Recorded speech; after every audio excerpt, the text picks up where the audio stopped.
Do you feel that China will profit in that immediate area? How will they flow in? How will they relate? Well, one interesting little subset of that, of course, is it'll be interesting to see how the Taliban uh, respond to the Chinese with their persecution of the Uyghurs, who one would have thought the Taliban might have wanted to defend. It'll be interesting. There hasn't been much support from the Islamic world, I have to say, for the persecuted Uyghurs in China. It'll be interesting to see whether the Taliban are entirely prepared to cooperate with the Chinese. But if they are, how do you see China flowing into the vacuum that's left? Well, we just say, first of all, from my experience looking and traveling in the Middle East, the idea of pan-Arabic solidarity, or I should say pan-Islamic solidarity, tends to be only relevant to the West. In other words, when non-Western actors have been discriminatory or even genocidal toward Muslims, the Muslim world does not react accordingly. And I think they understand what China's reaction would be if they were to act. But that doesn't mean there won't be natural hostilities if China, and I think they will go in there for the reasons that everybody has adduced. There's rare metals, there's some ores that are precious. They would like to have a strategic position there vis-a-vis Iran and Russia, and they'll probably cut a deal. And the Taliban will have to be very careful, as you point out, because there will be Muslims that don't really care about strategic policy, and they'll say, this is an anti-Islamic country. And we do know that the Chinese, when they go into Africa or places in Latin America, they're much like the Russians were in the 1960s and 70s. They're clannish, they don't like to integrate, they have a superiority complex, and they don't do well. And of course, nobody does well that goes into Afghanistan with that attitude. So I think they'll try to do it, but I'm not sure that it will be in a cost-benefit analysis necessarily so easy for them. But to step back from that and to come to one of the reasons that I really wanted to engage you today was something that you've referred to in a couple of our previous conversations, which is the enormous regard that Americans have for Australians.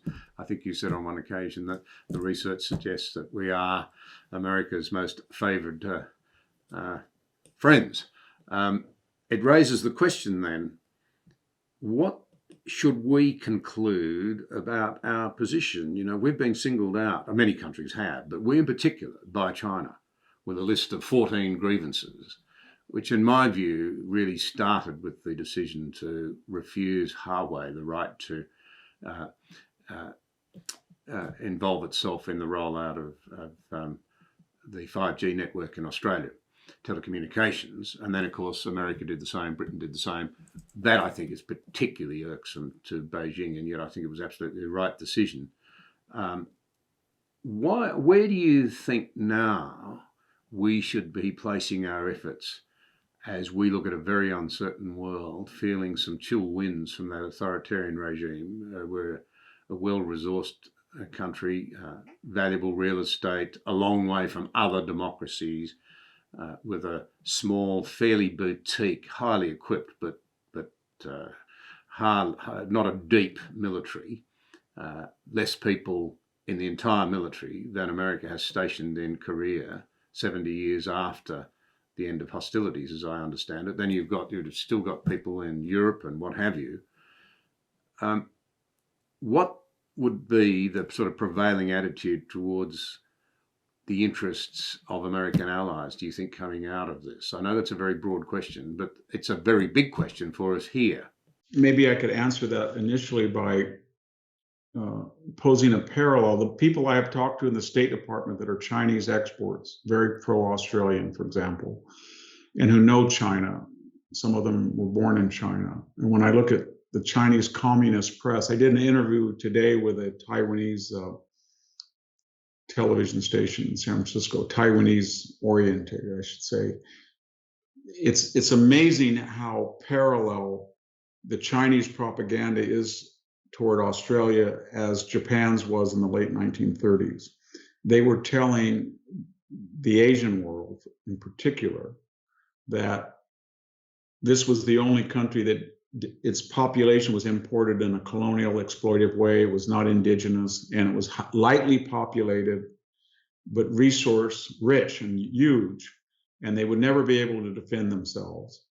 And their mother country was way over on the other side of Europe, and the United States had not been part of the Australian project, and it probably wouldn't come to their help. And yet the Australians who heard this from the Japanese and knew that understood that there was no alternative because of their ties to the British system and the Americans and the horrendous nature of the Japanese militarist government. And so they were in a very awkward position. Australia was from 1939 to 42, where they didn't have enough resources to protect themselves on their own from Japan. And yet, as their obligations to Britain increased because of the British perilous condition, they were putting people in Tobruk, they were putting them all over North Africa. They were exposed. And when if it hadn't been for the United States victory at the Battle of Coral Sea, I think that Port Moresby project would have been bombing Darwin and down to Sydney all the time. And so they made a bet that they had no choice. And I don't want to be too pessimistic, but I don't think the Australians have a choice, because if they were to try to negotiate with the Chinese, it would be from a position of perceived weakness on the part of China. We know what China does to people they see are weak. They have nothing but contempt for them. And China looks at Australia today as the Japanese did in the 30s. They feel that you have a lot of natural resources, but you don't have the human numbers, the people, to adequately defend them, and you won't in the future. And they're near you, and you're in an unenviable position that your natural allies are far distant. And so they're going to pressure you and pressure you and pressure you. And I think the United States, because of its system and its record, has enormous advantages over China: educational, technological, constitutional. And I think it's each according to our station is not to give up on this partnership, but try to remind both parties that we really don't have a choice, that this is a threat that we're facing that's existential in nature. This is 1.5 billion people run by a communist dictatorship with the most sophisticated propaganda the world has ever seen, and a unique blend of state-run capitalism that's highly productive in a way that communism has not been in the past, and has mastered the Western mind, especially this Western, I don't want to say decadence, but this vulnerability to race, class, gender, all of these self-critical elements that the Chinese play on. No sooner had they been targeted as the locus classicus of the COVID that they were telling people in America that we were racist. And just as you say valley fever or Ebola or Lyme disease after particular locations where the pathogen originated, if you dared say the China virus, like the Spanish flu, we were told that that was offensive and racist. This is a country that, went out and locked people up from Africa right after and put them in forced quarantine. So I don't think we have a choice, and we have to find more innovative, original ways that Australians convey to the United States. You're going through a rocky time, but we have confidence that you'll snap out of it. That doesn't mean we're going to be vulnerable and dependent on you, but we're going to have a partnership with you to remind you that we're a self-reliant, strong country. And if anybody attacks us, they're going to pay a terrible price. And I don't know where this is going to lead, because if we don't do it, let's be honest, where does it lead for your survival or Japan's survival? And it only leads one place, and that's the unmentionable, and that's the acquisition of nuclear weapons, which Australia and South Korea and Taiwan and Japan are perfectly capable of developing as Western countries, and they could do it in a year or two. And we wouldn't want that because it would provoke an arms race probably, but that's why it's so essential that the United States understand that the reason that you're not nuclear when you could be nuclear, and same thing applies to your other allies and partners, is that you rely on us. And we tell you that we're willing to risk our cities in nuclear retaliation if somebody attacks Sydney. And if we're not willing to do that, then you have no choice but to go nuclear yourself. And that's going to be one of the most contentious and divisive issues in your history. So there's a lot of things at stake, but let's be honest, what is at stake?